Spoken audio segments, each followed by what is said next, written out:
નમસ્તે મિત્રો. હવા, પાણી અને ખોરાક એ આપણી મુખ્ય જરૂરિયાતો છે. એમાંય પાણી વગર તો હવા વગર તો આપણે ક્ષણ પણ જીવી નથી શકતા.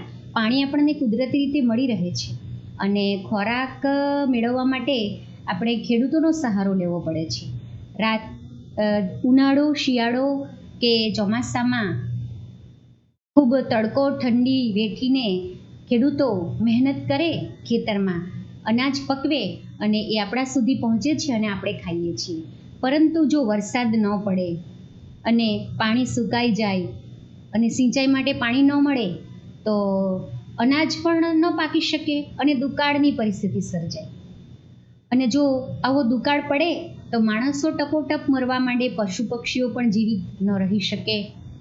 અને માણસોની આવી પરિસ્થિતિનું આલેખન ભૂખથી એ ભૂંડી ભીખ પાઠમાં આજે આપણે માણવાના છીએ, જેના લેખક છે પન્નાલાલ પટેલ. માનવીની ભવાઈ નામની પ્રશિષ્ટ નવલકથામાંથી આ પાઠ લીધેલો છે. રાજુ અને કાળુના પાત્રો દ્વારા આ પાઠમાં દુષ્કાળની દારૂણ પરિસ્થિતિનું આલેખન કરવામાં આવ્યું છે. તો ચાલો માણીએ ભૂખથી એ ભૂંડી ભીખ. પાઠ 18. ભૂખથી એ ભૂંડી ભીખ. પન્નાલાલ પટેલ. જન્મ 7/5/1912, અવસાન 6/4/1989. પન્નાલાલ નન્નાલાલ પટેલનો જન્મ માંડલી, હાલ રાજસ્થાનમાં આવેલા ગામમાં થયો હતો. ગુજરાતી સાહિત્યના પ્રથમ પંક્તિના સાહિત્યકાર તરીકે તેમણે નામના મેળવી હતી. વડામણા, મળેલા જીવ, માનવીની ભવાઈ તેમની નોંધપાત્ર નવલકથાઓ છે. સુખ દુઃખના સાથી વાત્રકને કાંઠે ઓરતા તેમના વાર્તા સંગ્રહો છે. એડે નહીં તો બેડે માં નાટ્ય રચનાઓ સંગ્રહિત છે. તેમને રણજીતરામ સુવર્ણચંદ્રક તથા સાહિત્યનો સર્વોચ્ચ ભારતીય જ્ઞાનપીઠ પુરસ્કાર એનાયત થયો છે. લેખકની વિખ્યાત નવલકથા માનવીની ભવાઈમાંથી આ અંશ લેવામાં આવ્યો છે. કાળુ અને રાજુ નવલકથાના મુખ્ય પાત્રો છે. તેમના ગામના લોકો સાથે છપ્પનિયા દુકાળમાં ટકવા ડેગડિયા આવ્યા છે. ભૂખથી માણસો મરી રહ્યા છે. સુંદરજી શેઠ સદાવ્રત ખોલે છે. બધા અનાજ લેવા કતારમાં ઊભા છે, પણ કાળુ ખેડૂત છે. આ અનાજમાં તેનું પકવેલું ધાન્ય પણ હશે, એનો આત્મા કકડી ઉઠે છે. શેઠ એની લાગણીની કદર કરે છે. કાળુને લાગે છે કે દુકાળની આ સ્થિતિ ખાંડણિયામાં મૂકેલા માઠા જેવી છે, ઘા પર ઘા પડવાના જ છે. કાળુ ખેડૂત પુત્ર હોવાથી માને છે કે ભૂખથી એ ભૂંડી ભીખ છે. ભીખ માણસના આત્માને હણી નાખે છે. દુષ્કાળ સામે, કુદરતના કોપ સામે ઝઝૂમતા માણસની વેદના અહીં હૃદયસ્પર્શી રીતે પ્રગટ થઈ છે. આપણા પાઠનું મુખ્ય પાત્ર કાળુ એવું માને છે કે ભીખ માણસના આત્માને હણી નાખે છે. જો ભૂખ લાગી હોય તો શરીર ખખડી જાય, પણ ભીખ માંગે તો આખો આત્મા હણાઈ જાય છે. એટલે પોતે જ પકવેલું અનાજ સુંદરજી શેઠના ઘરે લેવા માટે ભિખારીની જેમ માંગવા માટે જવું પડે છે, લાઈનમાં ઊભા રહેવું પડે છે. તે કાળુને ગમતું નથી. રાજુ એને સમજાવે છે અને પોતાના માટે નહીં તો પોતાના પરિવારના સભ્યો માટે પણ એ ભીખ માંગીને લાવે અને એમને ખવડાવે. એ માટે રાજુ કાળુને મનાવી લે છે અને આખરે કાળુ પણ ભીખ માંગે છે. આશા હતી કે 12 માસનો ગયેલો મેઘ જેઠના પાછલા 15માં તો જરૂર આવશે, પણ કોણ જ જાણે કે મેઘરાજા તો ઊંઘી ગયા કે પછી એમને પાણી ખૂટ્યા કે વળતી વખતે એ વાટો લાંબી પડી. ધરતી પર મોતનો વરસાદ વરસી રહ્યો. વનમાં ને ખેતરોમાં, બજારમાં ને શેરીઓમાં જ્યાં જુઓ ત્યાં માનવીના મળદા જ મળદા. ક્યાં બાળવા ને ક્યાં દાટવા. પછી કાન, સૂતક કે સરાવવાની તો વાત જ ક્યાં રહી. પાછળ રહેલા તો સંબંધીને આગળ કર્યાની રાહત જ અનુભવતા હતા, ખુશ થતા હતા, ગણતા રહ્યા, ન દેખવા ન દાજવા. અરે કાળુ સરખાને તો અદેખાય જ આવતી હતી. રણછોડભાઈને શંકરદા છૂટ્યા દુઃખમાંથી ને ભૂખમાંથી. અરે રે, એ તો અમર્યા થઈ ગયા ને રહ્યા પણ કોણ જાણે ક્યાં લગી કરજમાં આ ભૂખે ટળવળવાનું હશે.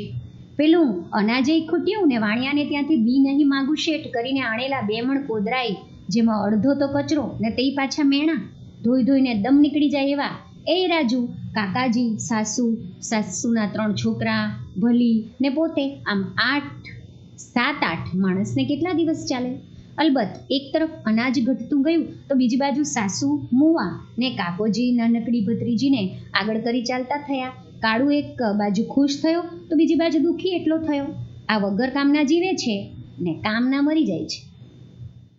પાઠની શરૂઆત લેખકે દુષ્કાળની ભયંકર પરિસ્થિતિનું વર્ણન કરતા શરૂઆત કરી છે કે 12 માસનો ગયેલો મેં જેઠના પાછલા 15માં 12 માસ એટલે વરસથી વરસાદ પડ્યો નથી અને છેલ્લે જેઠના પાછલા 15માં તો આવશે, પાછલા દિવસોમાં તો એમ લાગતું હતું તે પણ ન આવ્યો. એટલે મેઘરાજા જાણે ઊંઘી ગયા અને પાણી ખૂટ્યા હોય અને જાણે એની વાટો લાંબી પડી. વાટ એટલે રસ્તો, એને પણ રસ્તો લાંબો પડી ગયો જાણે કે જલ્દી એ આવતો નથી કે ખોવાઈ ગયો છે. ધરતી પર તો મોતનો વરસાદ વરસી રહ્યો હતો. વન, ખેતરો, બજાર, શેરીઓ જ્યાં જુઓ ત્યાં માનવીના મળદા જ મળદા હતા. ક્યાં બાળવાને ક્યાં દાટવા, કોણ કોને દાટે, કોણ કોને બાળે. દરેક માણસ, જીવતા માણસો પણ મર્યા સમાન જ હતા, કારણ કે ઘણા સમયથી ભૂખ્યા રહ્યા હતા, શરીરમાં ઉર્જા હતી નહીં એટલે. અને સૂતકને સરાવવાની તો વાત જ નહીં. પાછળ રહેલા તો સંબંધીને આગળ કર્યાની રાહત અનુભવીને ખુશ થતા હતા કે ચાલો સારું થયું મરી ગયા તે, હવે નહીં દેખવાનું ને નહીં દાઝવાનું. એટલે કે આપણે કોઈક લાગણીઓને નજીકથી જોઈએ, અહેસાસ કરીએ તો આપણને દુઃખ થાય, પણ આપણે જોઈએ કે એનો અહેસાસ જ ન કરીએ તો આપણને ખબર જ નથી પડતી. કાળુને પણ જાણે અનદેખાઈ આવતી હતી કે આ રણછોડભાઈને શંકરદા છૂટ્યા મરી ગયા એટલે દુઃખમાંથી ને ભૂખમાંથી, અને એ તો જાણે અમર થઈ ગયા અને રહ્યા આપણે, અને આપણા નસીબમાં ન જાણે ક્યાં સુધી ભૂખથી તડવડવાનું લખાયેલું હશે. પહેલું મોતે નથી આવતું. પેલું આ અનાજે ખૂટ્યું ને વાણિયાના ત્યાંથી જે બી લાવેલા, નહીં માગું કરીને લઈ આવેલા કોદરાઈ, તે પણ હવે ખૂટ્યા, એટલે કે પૂરા થઈ ગયા. અડધો તો કચરો, એમાં ધોઈને દમ નીકળી જાય એવા તો એ કાળા પડી ગયેલા. રાજુ કાકાજી, સાસુના 3 છોકરા, એટલે કુલ 1, 2, 3 અને 3, 6 માણસો ઘરમાં હતા. અને આજુબાજુના એકાદ બીજું કોઈ પડોશી હોય તો એમ કરીને 7-8 માણસને કેટલા દિવસ ચાલે આટલું અનાજ. અને એક તરફ અનાજ ઘટતું ગયું, બીજી બાજુ સાસુ મરી ગયા, અને કાકા પણ પોતાની એની નાની દીકરીને રાજુને સોંપીને મરી ગયા. કાળુ એક બાજુ ખુશ થયો કે ચાલો સારું થયું, ઘરમાં 2 જણા તો ખાવાવાળા ઓછા થયા, પણ બીજી બાજુ દુઃખ પણ એટલું જ થયું કે આ વગર કામના જીવે છે, નાના છોકરાઓ જે છે તે, અને જે કામના છે કંઈક કામ કરે, કંઈક મને મદદ કરે, અનાજ લાવી આપે કશેથી, તે મરી જાય છે. અષાઢના આભલા ચોખ્ખા ચટ, ઢોર ઢાંખ ને માનવી વિનાના પાદર પટ પેલા ખેતરો જોઈ લ્યું. દૂરની ક્ષિતિજો સુધી વાદળનું નામ નિશાન ન હતું. જ્યાં તાપતો, અરે વૈશાખ જેતના તડકાએ આષાઢિયા તાપ આગળ તરણા તો લેજ લાગતા હતા. આ તરફ ડેગડિયાનું મહાજનય વિચારમાં પડી ગયું. ધનવાળાઓએ મકાન ઉઠાવ્યા હતા ને ધાનવાળાઓએ હા ના કરતા ને ઓછું વધતું ધીરતા ગયા તો કોઈકને વળી સલાહ આપી, આ અંગ્રેજ સરકાર રેલ પથરાવે છે ને ધન આલે છે, માટે જાઓ ત્યાં જો જીવવું હોય તો. ડેગડિયામાં રહેલા માનવીએ અરે ધરાઈને ખાતા હતા એવા મહાજનોય મરવા માંડ્યા. પછી એ તો અતિશય તાપને લીધે કે પરદેશમાંથી આવી પહોંચેલા ડેગડિયાના વતની સુંદરજી શેઠે કહ્યું, એમે હોય આ ભૂખ્યા ખેડૂતોને નિસાસો પડ્યો. ગમે તેમ પણ ડેગડિયાના મહાજને સુંદરજી શેઠની વાત ધ્યાનથી સાંભળી. વરસાદ નહીં આવે તો આપણ જેની પાસે ધાન હશે એ નથી જીવવાના, ને આવશે તો આના આ જ માનવી એકનું અનેક ગણું પકવી આપવાના છે. આપણ કંઈ હળ હાંકવાના ઓછા છીએ. ને ડેગડિયાના મહાજને કઠોર કોઠારમાંથી ધાન કાઢી આપવાનું કબૂલ કર્યું. કિંમત પણ અડધી જ લીધી, અડધો ભાગ ધર્મમાં રાખ્યો. જો કે શરૂમાં તો ધર્માદુ ખાનાર બહુ ઓછા નીકળ્યા, પણ દિવસે સંખ્યા વધતી ચાલી. ભૂખે ટેકને ઠોકરે ચડાવી. અષાઢના આભલા, અષાઢ મહિનામાં વાદળો છવાયેલા હોય આકાશમાં, અને વાદળોને જોઈને જ આપણને ખબર પડી જાય કે આજે ચોક્કસ વરસાદ પડશે. પણ આભલા પણ આકાશમાં પણ એકદમ આસમાન પણ ચોખ્ખું ચટ હતું, અને દૂરથી ક્ષિતિજો સુધી જ્યાં જમીન અને આકાશ બંને, ધરતી અને આકાશ બંને એકબીજાને મળતા હોય એવો ભાસ થાય એને ક્ષિતિજ કહેવાય. શબ્દ સમૂહ માટે એક શબ્દમાં પણ પૂછાય.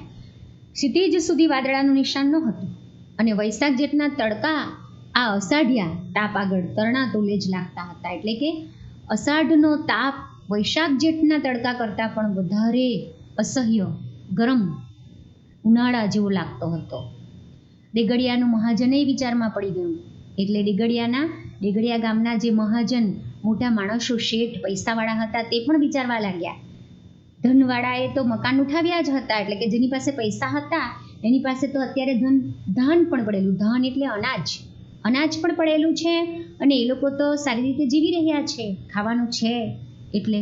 પણ બિચારા ગરીબ લોકો પાસે તો અનાજ નથી અને જે કંઈ ઓછું વધતું એમને આપવું તે આપતા હતા. મહાજન મદદ તો કરતા હતા પણ કેટલુંક આપે. અને કોઈક વળી સલાહ આપે કે આ અંગ્રેજ સરકાર રેલ પથરાવે છે, એટલે કે રેલવે ટ્રેકનું કામ ચાલી રહ્યું છે અને ત્યાં મજૂર તરીકે આપણે કામ લેવા માટે જઈએ, કામ કરવા માટે, તો એ લોકો આપણને અનાજ આપે છે, પૈસા તો નથી આપતા પણ અનાજ આપે છે.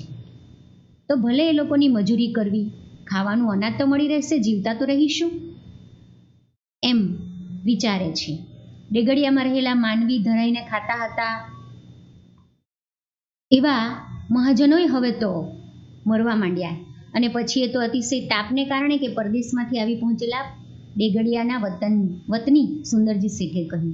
સુંદરજી શેઠ કહે કે આ જે ધરતી ઉપર તાપ પડી રહ્યો છે, કુદરતી તાપ, તેને કારણે કે પછી આ ધરતી ઉપર જે જીવતા જાગતા માણસો ઉપર એમણે જે અત્યાચાર વરસાવ્યો છે એનો જાણે કે ભગવાન બદલો લઈ રહ્યો છે. ભૂખ્યા ખેડૂતોનો નિસાસો તો નથી લાગ્યો ને, આ લોકોને શ્રાપ તો નથી લાગ્યો ને, એમ કહે છે. અને સુંદરજી શેઠે વિચાર્યું અને બીજાને પણ સમજાવ્યું કે વરસાદ નહીં આવે તો આપણી પાસે જે અનાજ છે તે પણ પૂરું થઈ જવાનું છે અને આપણે જો આ લોકોને, ગરીબ લોકોને એ અનાજ આપીશું, એ લોકો જીવતા રહેશે અને દુકાળ પૂરો થશે પછી એ જ લોકો આપણા ખેતરમાં કામ કરવા માટે આવશે, હળ હાંકવાના, એટલે કે કામ કરવા માટે આવશે. આપણે તો શેઠ છે અને આપણે તો ખેતરમાં કામ નથી કરવાના, પણ આ મજૂરો કામ કરશે ને જો એ લોકોને જીવતા રાખીશું તો. એટલે આપણે એ લોકોને અડધી કિંમતે આપી દઈએ. અને એ રીતે એમણે ધર્માદુ શરૂ કર્યું. ધર્માદુ એટલે કે ઓછી કિંમતે કે મફતમાં ખાવાનું આપવું તે. જો કે શરૂમાં તો ધર્માદુ લેવાવાળા બહુ ઓછા નીકળ્યા, કેમ કે આપણા પાઠના મુખ્ય પાત્ર કાળુ જેવા કેટલાક હોય ને, સ્વાભિમાની, કે કોઈનું આપેલું નહીં ખાઈએ, મહેનતથી જે કંઈ મળે એ જ ખાવું છે, એવા સ્વમાની હતા ઘણા બધા. પણ તે પણ હવે તો ધીમે ધીમે લેવા માટે આવી પહોંચે છે. કાળુને એ રાજુએ વિનવ્યો, તમે તો કહેતા હતા ને કે આ કોઠારમાં આપણા ધાન છે, તે આપણા જ છે ને, તો પછી માજન આલે છે ને લેવું છે, એમાં શરમ શાની? માજન એટલે મહાજન, તળપદુ શબ્દ છે.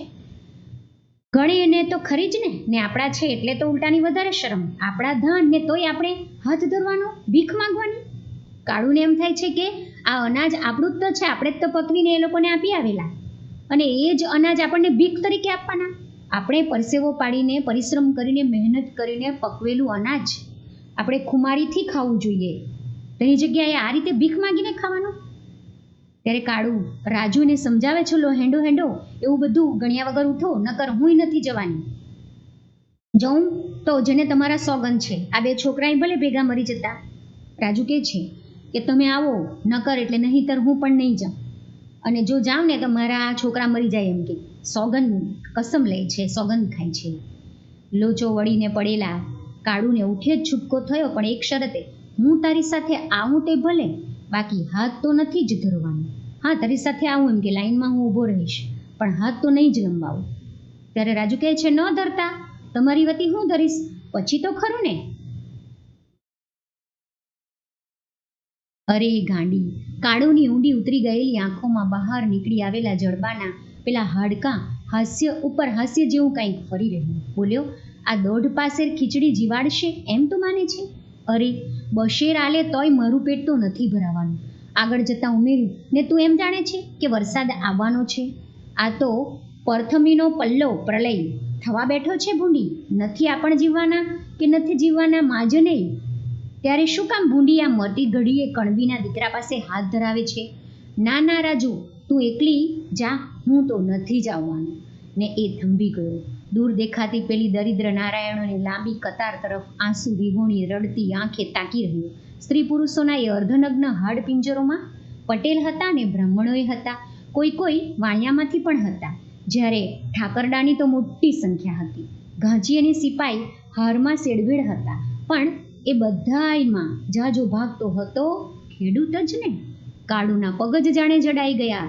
ભગવાનને જીવતો રાખવો હશે તો મોખાના છોડાય જ, પણ મારી સાથે તો ચાલો, કે મને તમારે ભૂખે મારી નાખ્યું છે. તમારા બે આ શાળાઓનો વિચાર કરો. રાજુ કરગરતી હતી. કાળુ રાજુને સમજાવે છે કે શું તું એવું માને છે કે આ આપણને દોઢ પાસે ખીચડી આપશે એમાં આપણે જીવી જઈશું? અરે મારા પેટમાં તો કેટલા વખતથી અનાજ નથી ગયું ને, તો મને બશેર એટલે કે 1 કિલો જેટલી ખીચડી આપી દે, અનાજ આપી દે, તોય મારાથી તો મારું પેટ નથી ભરાવાનું. અને વરસાદ આવવાનો છે એમ તું માને છે? એમ કે નહીં, આ તો પરથમી એટલે તળપદો શબ્દ છે. પૃથ્વીનો પ્રલય થવા બેઠો છે અને આપણે નથી જીવવાના કે નથી જીવવાના મહાજન, કોઈ નથી જીવવાનું આ પૃથ્વી ઉપર. ભૂંડી, આ મરતી ઘડીએ એક કણબીના દીકરા પાસે તું હાથ ન ધરાવ. મારા સ્વાભિમાની સ્વભાવ માટે તું દયા કર. ના રાજુ, તું એકલી જા, હું તો નથી જવાનું. એમ કરીને એ રસ્તામાં થંભી જાય છે. દૂર દેખાતી દરિદ્ર નારાયણોની લાંબી કતાર એટલે લાઈન, હાર. દરિદ્ર નારાયણો એટલે ભૂખ્યા લોકો. આંસુ વિહોણી રડતી આંખે એ તાકી રહ્યું. એનું હૃદય રડતું હતું. આંખમાં આંસુ ધસી આવવાની તૈયારીમાં હતા, પણ કેટલા દિવસથી દુકાળને કારણે એણે વ્યવસ્થિત ખાધું નથી, તેને કારણે આંખોમાં આંસુ પણ નથી આવતા. સ્ત્રી પુરુષોના અર્ધનગ્ન હાડપિંજરોમાં પટેલ હતા, બ્રાહ્મણો હતા, વાણિયા હતા, ઠાકરડા હતા, સિપાઈ પણ હતા, પણ એ બધાયમાં જાજો એટલે કે મોટામાં મોટો ભાગ તો ખેડૂતોનો જ હતો. કાળુના પગ જાણે જડાઈ ગયા. ભગવાનને જીવતો રાખવો હશે તો મોખાના છોડાએ જ, એટલે કે મોખાના છોડા જે અનાજ છે એના છોડાએ જો હું જીવતો રહું તો એ બસ છે, એટલું તો મારા ઘરે છે. પણ મારે ભીખ નથી માંગવી કે મારા જેવા મારી જમાતના જે મારા બધા ભાઈ ભાંડુઓ છે ખેડૂતો, એની આજે આવી સ્થિતિ કે પથ્થરમાંથી પાણી કાઢે એટલી તાકાત ધરાવતા, ધરતીને ચીરીને એમાંથી અનાજ પકવતા મારા ખેડૂતોની આજે આવી સ્થિતિ. પણ રાજુને સમજાવે છે કે મારી સાથે તો ચાલો, અને તમારા 2 શાળાઓ છે ને એમ કે એને પણ જીવાડવાના કે નહીં? મારે વાદે તમે શું કામ મારું લે હેન્ડ? અને વળી એણે પગ ઉપાડ્યો. પાસે જતાં એણે ચારે બાજુ નજર ફેરવી. ઊંચા ઓટલાવાળી મંદિરની પરસાળમાં સુંદરજી શેઠ, આંખ મીચાઈ જાય એવા કપડાં, સફેદ ધોતિયું ને અંગરખું, સોનેરી તલાવાળી રાતી પાઘડી ને ગળે દુપટ્ટો વગેરે પોશાકમાં શોભતા ગોળ તકિયાને અઢેલીને ગાદી પર બેઠા છે. બીજા મહાજનો પણ આસપાસ ગોઠવાયેલા છે. ટોટાદાર તમંચા સાથે એક તરફ ખુરશી ઢાળી ફોજદાર બેઠા છે, તો હવાલદાર પેલી કારતૂસી બંદૂક સાથે ચારે બાજુ નજર ફેરવતો તોલાટની બાજુમાં ગોઠવાયેલો છે. કેટલાક સિપાઈ લાકડીઓ સાથે ફરી રહ્યા છે. આવનારાઓને છેલ્લે કાઢે છે, લેનારાને ચેતવણી આપે છે, જો ભૂલે ચૂકે ફરીથી આવ્યો તો છાતીમાં આ ટોટો સમજી લેજે. રાજુને પેલા છેડે પહોંચાડવા જતાં કાળુની આંખે એવા માણસો નજરે પડ્યા કે જેણે ખડામાંથી ઉચકા એટલા દાણા બ્રાહ્મણોને દાન કરેલા, તો વળી ઘરમાં ધાન નાખવાની એક વખત જગ્યા ન હતી એવાય એમાં ઊભા હતા. અરે નાનો સરખાઓ લૂંટફાટને શરમ માનનારો ને ભાઈનું દીધેલું ન લેનારો એ કંગાળ બનીને હારમાં પડ્યો હતો. અરરી, ભૂખ જ ભૂંડી છે નહીં, નકર વળી. કાળુની આંખો ભીની થઈ આવી. જ્યારે વિચાર તો અનેક ઉઠતા હતા, જેના ધણી આગળ દુનિયા આખી ભલભલા રાજા મહારાજાને શેઠિયાઓ હાથ ધરતા આવતા, એના જ ધણીને આજે હાથ ધરવાનો, ને તે એક દોઢ પાસે ખીચડી માટે. ધીક પડ્યો એ અવતાર ને ધીક પડ્યું એ જીવવું. પાસે જતાં કાળુ રાજુ સાથે આગળ ચાલે તો છે, પણ પાસે જતાં જ ચારે બાજુ નજર ફેરવે છે અને પરસાળમાં સુંદરજી શેઠ બેઠા છે. આંખ નીચા જાય એવું સફેદ ચોખ્ખું ધોતિયું પહેર્યું છે, એટલે એટલું ચકચકાટવાળું છે, એટલે હજુ એને બહુ અસર નથી થઈ. હજુ એને અસર ઓછી થઈ લાગે છે. સોનેરી તલાવાળી રાતી પાઘડી, ગળે દુપટ્ટો, પોશાકમાં શોભતા ગોળ તકિયાને અઢેલીને એક ગાદી પર બેઠા છે, અને બીજા મહાજનો પણ આસપાસ ગોઠવાયેલા છે. ટોટાદાર તમંચા સાથે, એટલે કે એક મોટી બંદૂક હાથમાં લઈને ફોજદાર પણ ત્યાં બેઠા છે, એટલે કે બોડીગાર્ડ. હવાલદાર પેલી કારતૂસી બંદૂક ચારે બાજુ ફેરવે અને સિપાહીઓ પણ લાકડી ફેરવી રહ્યા છે. આવનારને છેલ્લે આવનારને વચ્ચે આવી જાય તો એ લોકોને છેલ્લે કાઢે છે અને ધમકી આપે છે કે જો ભૂલે ચૂકે ફરીથી આવ્યો તો છાતીમાં ટોટો જ સમજી લેજે. એટલે કે ભૂલે ચૂકે પણ આ વચ્ચે નહીં આવતો એમ કે, નહીંતર આ બંદૂક તને મારી દઈશ એમ કે. રાજુને પેલા છેડે પહોંચાડવા જતાં કાળુને આંખે એવા માણસો નજરે પડ્યા કે ખડામાંથી ઉચકા એટલા દાણા બ્રાહ્મણોને દાન કરેલા. એવા ખેડૂતો પણ ત્યાં હતા કે જેમણે એ લોકોની જે ખડી આવે છે, ખડું અનાજ કાઢવા માટેનું, એ ખડામાં ધાનના અનાજના ઢગલા પડ્યા હોય અને બ્રાહ્મણોને દાનમાં આપી દે કે જાઓ જેટલું જોઈએ એટલું લઈ જાઓ, પૈસા પણ ન લેતા. એવા માણસો પણ આજે આ લાઈનમાં ઊભા હતા અનાજ લેવા માટે, ભીખ માંગવા માટે. અને નાનો સરખો લૂંટફાટને શરમ માનનારો ને ભયનું દીધેલું ન લેનારો એ કંગાળ બનીને એ લાઈનમાં ઊભો હતો. અરે રે, ભૂખ જ ભૂંડી છે ને, નકર નહીં તો વળી કાળુની આંખો ભીની થઈ આવી. જ્યારે વિચાર તો અનેક ઉઠતા હતા, પણ આ દુનિયા આગળ આખી ભલભલા રાજા મહારાજા શેઠિયાઓ પણ હાથ ધરતા હતા આ દુનિયામાં, એવો આ કપરો કાળ આવ્યો હતો. અને આ દોઢ પાસે ખીચડી માટે આ રીતે હાથ લંબાવવાનો, ધિક્કાર છે એ અવતારને, અને ધિક્કાર છે મારું જીવવું એમ માને છે. પણ આવા વિચારવાળો એક કાળું જ ન હતો. બીજાય કેટલાક હતા જે અહીં ડોકાયા ન હતા. શંકરદા ને રણછોડ જીવતા હતો એ બીજું ગમે તે કરત, પણ આમ હારે પડીને આખી દુનિયા દેખે એ રીતે હાથ તો ન જ લંબાવો. કાળુ, રાજુ તથા પેલા બે છોકરાને લાઈનમાં ઊભા રાખ્યા ન રાખ્યા, અને તરત જ કાળુ પાછો વળી ગયો, સિપાહીને ટોક્યો. એ ઠૂઠિયા ક્યાં જાય છે એમ. પેલો સિપાઈ કાળુને ટોકે છે, ઠૂઠિયા ક્યાં જાય છે. પેલું ચા કરતાં કેટલી વધારે ગરમ એમ કહે ને, એટલે શેઠ કરતાં તો પેલા ફોજદારમાં વધારે હોશિયારી. અને લોકોને બધાને ધમકાવી રહ્યો છે આ રીતે. આટલા કપરા કાળમાં પણ લોકોને આશ્વાસન આપવું જોઈએ તેની જગ્યાએ ધમકાવે છે. ક્યાં છે મારા મુકામ પર, ક્યાં તે મારા મુકામ પર. કાળુએ પાછળ જોયા વગર જ કહ્યું. પગ તો ચાલુ જ હતા. અરે ઊભો રે, એ જરાક સુમતા નહીં હે. કાળુ ઊભો રહી ગયો, કહ્યું પણ મારે નથી ખાવું ધર્માદુ. પછી કેમ નથી ખાવું? આ બધા લે છે ને તું કેમ ન લે? મોટો લાટ થઈ ગયો એમ. પેલો ફોજદાર કાળુને આ રીતે ધમકાવે છે. મોટો લાટ સાહેબ થઈ ગયો એને નથી લેવું એમ કે. કાળુને તો આ જબરદસ્તી નવાઈ નહીં લાગી ને એ તંગ બન્યો. લાટ હોત તો લે, પણ કણબી છું એટલે નહીં લઉં. જોયું આ વાક્યમાં કાળુની ખુમારી. તું તૂટી જઈશ તોય નહીં લઉં. ચાંપી દેવો હોય તો ચાંપી દો ટોટો આ ઊભો.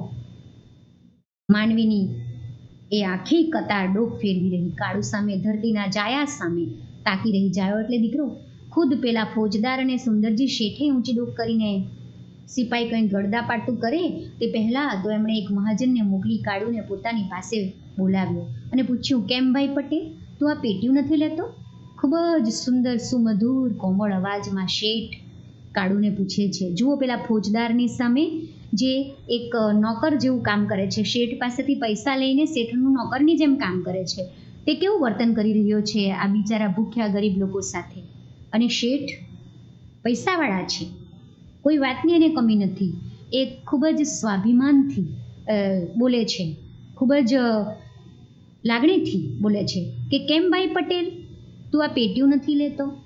કાળુ શ જવાબ આપે ને આપે તો એના મનથી તો ખાતરી હતી કે આ લોકો એના જવાબને કણબીના દિલને નહીં સમજી શકે. સામે પડેલો આ ધાનનો ઢગલો અમારો એમ કહીશ તો ઉલટો ટોટો ચાપી દેશે ને વળશે કંઈ નહીં. અરે વળે શું નહીં? જો આ બધા ધાનના ધણીઓ હાથ ધરવાને બદલે ઉગામે તો આ બંદૂકવાળા એ નાસવા માંડે ઊભી પૂછડીએ. કાળુ વિચારે છે કે આ બધા જે અમે બધા ખેડૂતો અનાજ પકવેલું છે અને અમે જ અનાજ લેવા માટે ઊભા છે, એની જગ્યાએ આ બધા શેઠ લોકોને જો ભગાડ્યા હોય તો એવા ઊભી પૂછડીએ ભાગવા માંડે. એટલે કે કેટલાક પ્રાણીઓને આપણે મારીએ કે એની પાછળ પડીએ તો એ પૂંછડી ઊભી કરીને ભાગવા માંડે છે. એટલે આ કહેવત વપરાય છે કે કોઈ જોર મોટેથી કે ઝડપથી ભાગવા માંડે તેના માટે. શા વિચારમાં પડી ગયો છે ભાઈ? મને તું જવાબ તો આપ. સુંદરજી શેઠના શબ્દોમાં મીઠાશ નહીં, હૈયાને સુવાળું સુવાળું લાગે એવું કંઈક ટપકતું હતું. ને તેથી જ તો કાળુની પેલી આગભરી આંખોમાંથી ટપટપ કરતા આંસુ જ ખરી પડ્યા. શું કહું શેઠ, છાતી સામે અમારા જ કમાયેલા આ ધાનના ઢગલા જોઈને અમારા કાળજા શું કહેતા પણ હશે. કહે તે પહેલાં તો ડુસકું નીકળી પડ્યું એ ધ્રુસકે ધ્રુસકે રડી ઉઠ્યો. આવડા મોટા શેઠ, મહાજનો ને ફોજદાર આગળ જઈ સવાલ જવાબ કરતા કાળુને જોઈ દૂર ઊભેલો નાનો બળી ઉઠ્યો. કાળુને રડતો જોઈ આવો લાગ મળ્યો તો કે મળશે ને ઘાટો પાડી કહી નાખ્યું, હાથ નહોતો ધરવો ત્યારે હવે રોવા શું બેઠો છે? પણ આ શબ્દોએ સુંદરજી શેઠને જરા ખાટા કરી મૂક્યા. અરે પેલા ફોજદારને દાજ ચડી, ગુસ્સો ચડ્યો. દાજ ચડવી એટલે પણ નાના એટલા વળી સદભાગ્ય કે એને બોલતા એને દેખ્યો ન હતો. ને ત્યાં વળી સુંદરજી શેઠ બોલતા થયા, હું જાણું છું જુવાન કે તને તારા જ દાન માટે હાથ ધરતા શરમ આવે છે, પણ અમને સદાવ્રત ખોલતા એટલી જ શરમ આવે છે. સમસ્ત પૃથ્વીનું પાલન કરનારને અમે તે ક્યાં સુધી પાડવાના છીએ? આ તો મેઘરાજાને પાણી પહોંચાડવા જેવી વાત છે. શેઠે હાસ્ય કર્યું, પણ સાવ ફીકું. જોરથી શ્વાસ લેતા ઉમેર્યું, પણ શું થાય ગાંડા, કુદરત આગળ આપણે બધાએ લાચાર છીએ. જો તું એકવાર મારી સામે જો. સુંદરજી શેઠ ખૂબ જ લાગણીશીલ બોલીથી કાળુને સમજાવી રહ્યા છે. અને કાળુ જ્યારે આ રીતે હાથ લંબાવવા માટે તૈયાર નથી થતો ત્યારે એને રડતો જોઈને એ ખૂબ રડી પડે છે. કાળુ લાગણીશીલ બની જાય છે. એ પણ પોતાની લાચારી એ શેઠ આગળ વ્યક્ત કરી દે છે. ત્યારે કોઈ ઘાંટો પાડીને કહી નાખે છે કે નાનો એનું નામ છે, એ નાનો જોરમાં ઘાંટો પાડીને કહી નાખે છે કે હાથ નહોતો ધરવો ત્યારે રોવા શું બેઠો છે? એમ કે એને પણ હાથ ધરવો ન હતો, નાનાને પણ બીજું કંઈ કહી નથી શકતો. એટલે આવું કહીને એ ગુસ્સો ઉતારી દે છે. એ તો સારું કે પેલા ફોજદારે સાંભળ્યું પણ એ દૂર હતો નાનો, એટલે એને માર્યો નહીં તો ફોજદાર એને ત્યાં મારી પણ દે, એવું બને. પણ નાના એટલા વળી સદભાગ્ય કે એને દેખ્યો નહીં. સુંદરજી શેઠ બોલતા થયા. જોજો આ સુંદરજી શેઠના શબ્દો આપણે પણ એમાંથી શીખ લેવા જેવી છે કે મુશ્કેલીમાં આવનાર માણસોને ગુસ્સાથી નહીં પરંતુ પ્રેમથી સમજાવવા જોઈએ. હું જાણું છું જુવાન કે તને તારા જ ધન એટલે કે અનાજ માટે હાથ ધરતા એટલે કે માંગતા શરમ આવે છે, પણ અમને સદાવ્રત ખોલતા એટલી જ શરમ આવે છે, કારણ કે આ તમારું જ પકવેલું અનાજ અમે તમને આપવાના છે. એમાં કંઈ અમારું કંઈક બહુ મોટું કામ નથી કરતા, પણ શું કરીએ, કુદરત આગળ સૌ લાચાર છીએ. આ તો મેઘરાજાને પાણી પહોંચાડવા જેવી વાત થઈ. આપ સમાન બળ નહીં અને મેઘ સમાન જળ નહીં. ગુજરાતીમાં કહેવત આવે છે કે આત્મવિશ્વાસ, આત્મબળ જેવું કોઈ બળ નથી અને વરસાદના પાણી જેવું કોઈ પાણી નથી. અને તમારું જે આત્મબળ છે એની આગળ અમે તો તમને જાણે પાણી પહોંચાડતા હોય, મેઘરાજાને પાણી પહોંચાડતા હોય તેવી આ સ્થિતિ છે એમ. પણ શું થાય, કુદરત આગળ બધા લાચાર છીએ. તું એકવાર મારી સામે જો, એમ કે પ્રેમથી કહી છે કે તું એકવાર મારી સામે જો. કાળુએ ઊંચે જોયું. તને એમ લાગતું હોય કે આ ધર્માદા છે, હાથ ધરતા તને સંકોચ થતો હોય તો કાલથી તું આ ઓટલા પર આવીને ઝાડુ મારી જજે ને મુખિયાજી પાસેથી ગાદી તકિયા માંગીને અહીં પાથરી દેજે. પછી તો બસ ને, પછી તને એમ નહીં થાય ને કે હું મફત ધર્માદા ખાઉં છું. કાળુને પોતાના પેલા વિચાર જાણે બાલિશ લાગવા માંડ્યા. શેઠની મોટાઈને માથે ચડાવી એ આંખ વાટે વંદી રહ્યો. મનમાં કહેતોય હતો, શેઠ હજો તો આવા મોટા ગજાના હજો. શેઠે વળી કહ્યું, તારા જેવા બીજા હોય તો એમને સમજાવજે કે જે કહેજે કે તમારું છે ને તમને આપીએ છીએ, એમાં ધર્માદા જેવું કંઈ જ નથી. કાળુએ ડોકું હલાવ્યું. અહેસાન માનવાના શબ્દો ન સૂઝતા સુંદરજી શેઠને જય શ્રી કૃષ્ણ કરીને ચાલતો થયો. લાઈનમાં જઈને ખડો થઈ ગયો. અમારું છે ને અમારે લેવું છે.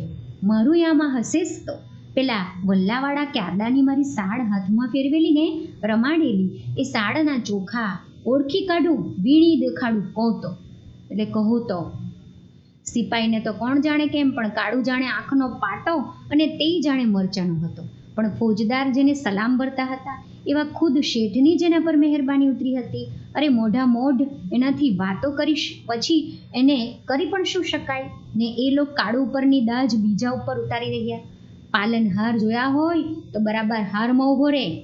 ફોજદારને કાળુ ઉપર ગુસ્સો આવતો હતો કે જે શેઠ અમારા ઉપર વારંવાર ચીડાય છે, અમને અમારા ઉપર ગુસ્સો કરે છે, તે આજે કાળુને આટલી મીઠી વાણી બોલી રહ્યો છે અને કાળુને તો કંઈ કહી શકાય નહીં. એટલે બીજાને ઉપર ગુસ્સો ઉતારે છે કે બરાબર હારમાં ઊભો રહે લાઈનમાં આમ કે. એ 1.5 પાસેર ખીચડી ફાટેલા ધોતિયાની ફડકમાં લઈને રવાના થતાં કાળુને હસવું આવ્યું. આ તો બાવાના બેય બગડ્યા એના જેવો ખેલ થયો. ટેકે ખોયો ને જીવ પણ ખોવાનો.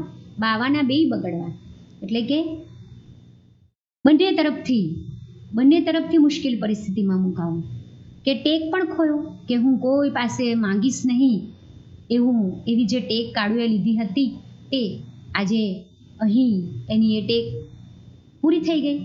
અને આટલું અનાજ ખાઈને ક્યાં જીવવાના છે, ગમે ત્યારે તો મરવાના જ નહીં, એટલે માંગીને પણ મરવા જેવી સ્થિતિ થવાની.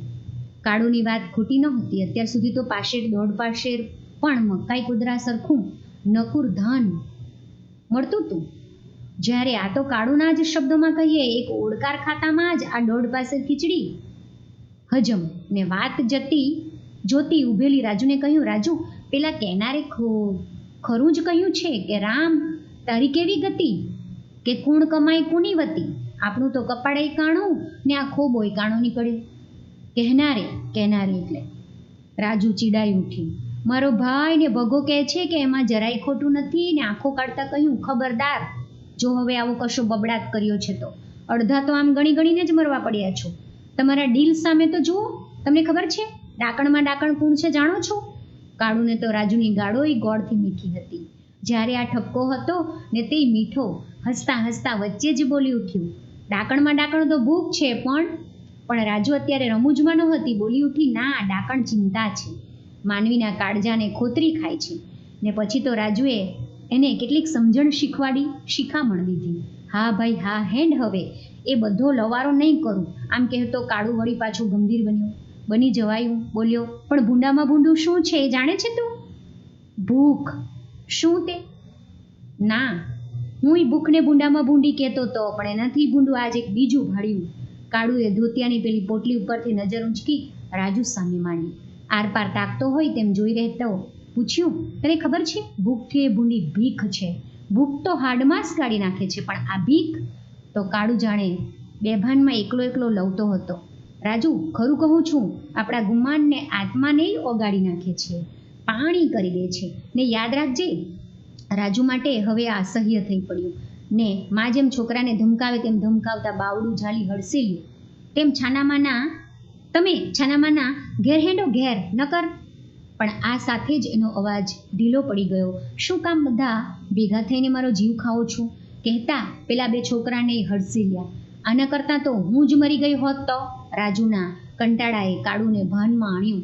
પછતાતો હોય તેમ લાચાર અવાજે કહ્યું, તારા સમ ખાઈને કહું છું રાજુ, હવેથી હું આવો કોઈ લવારો કરું તો જેને ભગવાન પૂછે જો. તો હેડો છાનામાના. ને કાળુ આજ્ઞાંકિત પુત્રની જેમ આગળ થઈ ગયો. પેલા 2 છોકરા સાથે ચાલવા લાગ્યો.